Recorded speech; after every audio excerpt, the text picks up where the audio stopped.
A flat tire could be a huge inconvenience to your daily routine. Luckily, most new vehicles have a spare tire and tools to help you carry on with your day. Never attempt to change your tire while exposed to passing vehicles. Park safely away from traffic. Engage the parking brake. If your vehicle is parked on a hill, make sure to find something to place under a tire to prevent it from rolling away when you jack up the vehicle. The tools you need are located behind or below the rear seats. The spare tire is located at the back of the truck below the bed. To release the spare, attach tools as shown and insert the T end of the tool and slowly turn it until you feel it notch in place. Turn counterclockwise to lower the spare. Don't forget to tighten the cable back in place so it isn't left hanging below the truck while you drive. Use the scissor jack to raise your vehicle. Examine the bottom of the vehicle in behind the front wheel or in the front of the rear wheel. There should be a lip that extends downwards.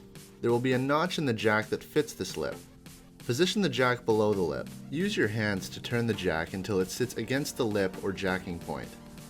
Then, move on to the tools when the jack is in place and jack up the vehicle until the tire is no longer touching the ground. Remove the flat tire and install the spare. Tighten the lug nuts by hand before lowering the vehicle. Lower the vehicle, then tighten the lug nuts in a crisscross pattern. The vehicle is equipped with a full-size spare to help you carry on with your day. Thanks for watching. Check out our channel for more videos like this.